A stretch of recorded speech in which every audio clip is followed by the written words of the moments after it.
In 2008 and 2011, Damien Leone released two short films, The Ninth Circle and Terrifier.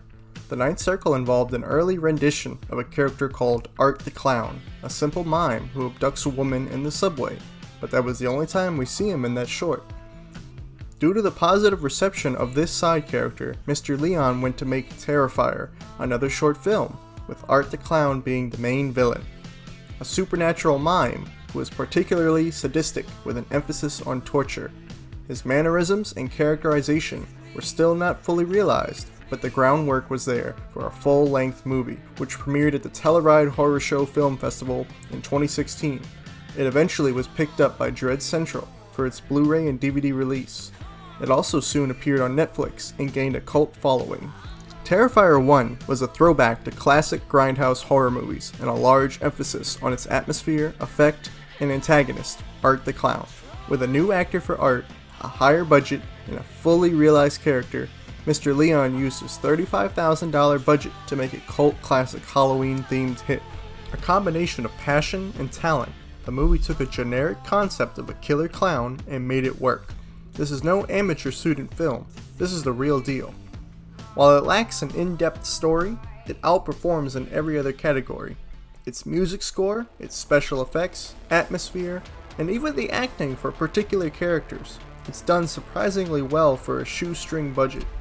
David Howard Thornton steals the show with the best rendition of Art to date.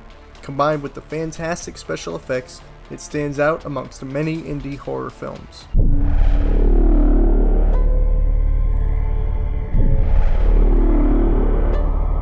Within the first minute of seeing the movie on the big screen, I knew I was going to enjoy it. It opens up exactly where the first one left off, very reminiscent of Halloween 2. Gentlemen, he's still on the loose. Is this some kind of joke? We've been trick-or-treated to death tonight. You don't know what death is. I shot him 6 times. At the end of the first film, the coroner is simply choked by Art, and we assume that's his death. But Terrifier 2 actively continues that kill scene. It immediately shows off its higher budget with a gruesome end for the poor coroner, who only wanted a bacon sandwich after a long night of work. Could get me a breakfast sandwich with bacon or something with bacon? Right from the get-go, they are actively improving from the first movie, and with the very next scene, they are already explaining a continuity issue from the first. That is, Art's clothes. In Terrifier 1, they can go from extremely bloody to minorly bloody and vice versa. The second movie solves this by showing Art the Clown stripping naked and washing his bloody clothes. He is all about appearances. These first two opening scenes alone recognize nitpicks about the first movie and immediately address them. An opening with such a brutal kill shows the new theater audience what this movie will be like. No holding back, full grindhouse video nasty mode. The 72 movies on the video nasty list in England, 39 of them were successfully prosecuted for obscenity, and this was one of them. I won't go through every scene in the movie or spoil it too much. I just wanted to point out how much I like this intro. I could already tell the movie would exceed my expectations. The fans wanted more Art the Clown, and we got more Art the Clown. But Art the Clown is not the star of the show this time around.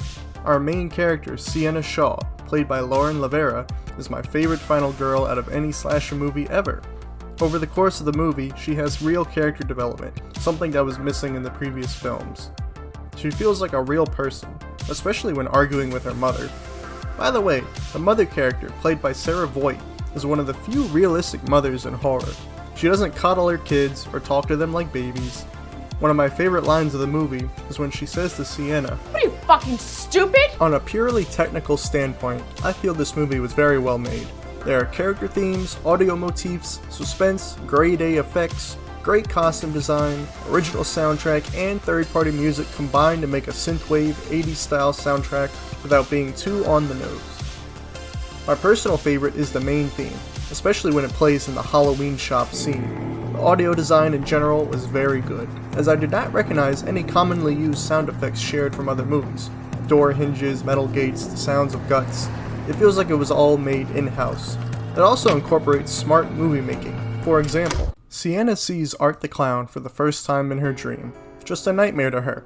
The next day, she sees Art in a costume shop, leaning in a doorway, clean and smiling fairly playfully antagonistic. An hour later in the movie, Sienna sees him for the third time. He is once again leaning in a doorway, but covered in blood. This is no dream, no playful costume shop shenanigans. No, he is real and deep into his murder spree, and he sees his next victim. As to not spoil everything about the movie, I'll say there's lots of callbacks and audio cues that give these movies a real sense of personality and make it feel like a real movie. The special effects here are top notch and are reminiscent of the classic Friday the 13th kills, if they hadn't been butchered by the MPAA.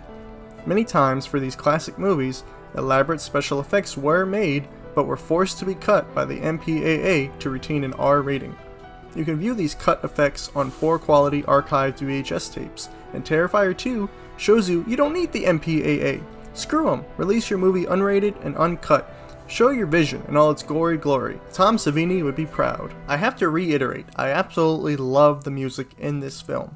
Paul Wiley absolutely killed it with this music, a soundtrack that sticks with me, especially the main theme.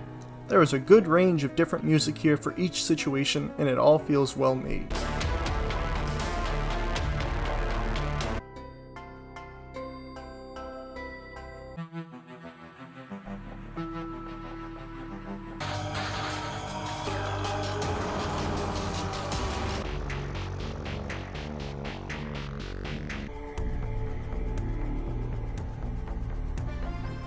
I don't want to make this video too long, so I'll close out with this.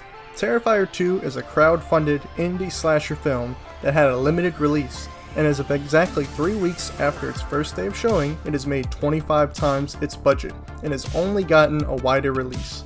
It keeps steadily increasing to more theaters, more showtimes, and is currently playing over 1,500 theaters. Halloween Ends has only made twice its budget in comparison.